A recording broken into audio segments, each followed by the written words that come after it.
বাংলাদেশ থেকে ইউরোপের বিভিন্ন দেশে অভিবাসন, শিক্ষা ও কর্মসংস্থানের লক্ষ্যে যাত্রা করা নাগরিকদের সংখ্যা ক্রমবর্ধমান। তবে এই সমস্ত কার্যক্রমে বারবার দেখা যাচ্ছে যে ইউরোপীয় বিভিন্ন দেশের কনসুলেট এবং এমবাসি কার্যক্রমের জন্য আমাদের নাগরিকদের অন্য দেশে অভিমুখী হতে হচ্ছে। দিল্লিতে অবস্থিত ইউরোপীয় এমবাসি ও কনসুলেটগুলোতে বাংলাদেশের নাগরিকরা সময়মতো অ্যাপয়েন্টমেন্ট পেতে সমস্যার সম্মুখীন হতে হয় প্রতিনিয়ত।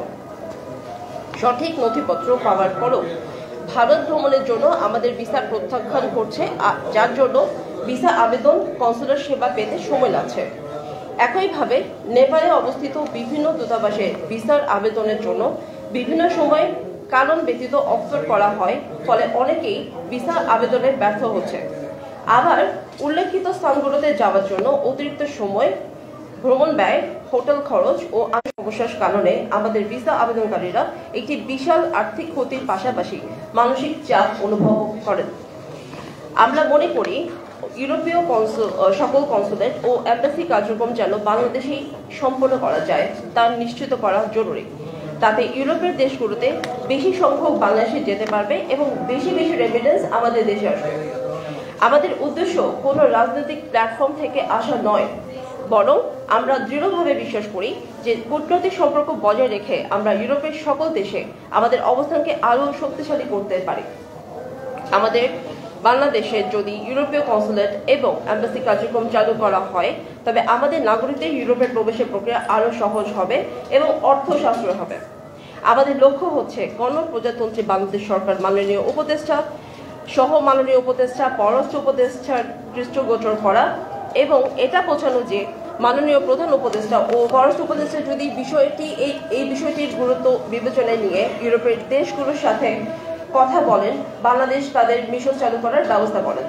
আমরা বিশ্বাস করি 24-এর গণঅভ্যুত্থানের মধ্য দিয়ে দায়িত্ব নেওয়া, শান্তিতে নোবেল বিজয়ী আন্তরিক ইচ্ছা পোষণ করলে বাংলাদেশে ইউরোপের সকল দেশের মিশন চালু করবেন।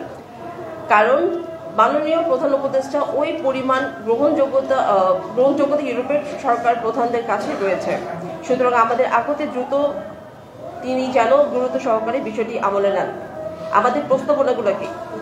আমরা বিশ্বাস করি যে বাংলাদেশে ইউরোপীয় কনসুলেট এবং এমবাসি কার্যক্রম চালুর মাধ্যমে নিম্নলিখিত সুবিধাগুলো অর্জন করা সম্ভব। 1. সময় ও খরচ সাশ্রয়। বাংলাদেশে যদি সকল কার্যক্রম চালু থাকে তবে দিল্লি যাওয়ার প্রয়োজন হবে না। এতে করে সময় ও খরচ উভয়ই বাঁচবে, জনগণ উপকৃত হবে, ইউরোপ গমনে খরচ কমে যাবে, কার্যক্রমে গতি বৃদ্ধি হবে। এটা হচ্ছে 2 নম্বর পয়েন্ট। স্থানীয় সেবা গ্রহণের মাধ্যমে আবেদনের প্রক্রিয়া আরও সহজ হবে, দ্রুত হবে, ফলে নাগরিকরা দ্রুত ভিসা ও অন্যান্য সেবা গ্রহণ করতে পারবেন। 3. সেবা প্রদানের গুণগত মান বৃদ্ধি। বাংলাদেশে সরাসরি এমবাসি কনসুলেট কার্যক্রম চালু থাকলে আমাদের নাগরিকরা সঠিক ও নির্ভুল তথ্য পেতে সক্ষম হবেন এবং কোনো দ্বিধা ছাড়াই সহজে পরামর্শ নিতে পারবেন। 5. স্থানীয় কর্মসংস্থান ও যোগাযোগ উন্নয়ন। এই পদক্ষেপে স্থানীয় কর্মসংস্থান সৃষ্টির সুযোগ থাকবে এবং বাংলাদেশ ও ইউরোপীয় দেশগুলোর কূটনৈতিক সম্পর্ক আরও সুদৃঢ় হবে। কিভাবে এগিয়ে যাওয়া যেতে পারে? সরকারের সাথে, প্রথম কথাটা হচ্ছে সরকারের সাথে সংলাপ। আমরা কূটনৈতিক চ্যানেলের মাধ্যমে সরকারকে এই সমস্যার গুরুত্ব বোঝাতে চাই যে তারা যথাযথ পদক্ষেপ গ্রহণ করবেন। ইউরোপীয় রাষ্ট্রগুলির সাথে 2 নম্বর পয়েন্ট, এটা ইউরোপীয় রাষ্ট্রগুলির সাথে আলোচনা। ইউরোপীয় রাষ্ট্রগুলির প্রতিনিধির সাথে যোগাযোগ করে তাদের সাথে মিটিং আয়োজন করা এবং কনসুলেট কার্যক্রম বাংলাদেশে চালু করার গুরুত্ব বোঝানো। 3. জনগণের সহায়তা ও সচেতনতা বৃদ্ধি। সামাজিক ও গণমাধ্যমের প্রচারণার মাধ্যমে জনগণের মাধ্যমে সচেতনতা বৃদ্ধি করা এবং তাদের সহায়তা নিয়ে সরকারের কাছে এই বার্তা পৌঁছানো। বাংলাদেশে ইউরোপীয় বিভিন্ন দেশের মিশন কার্যক্রম চালু করা মানে আমাদের নাগরিকদের জন্য আরও সহজতর ও কার্যকর সেবা প্রদান করা।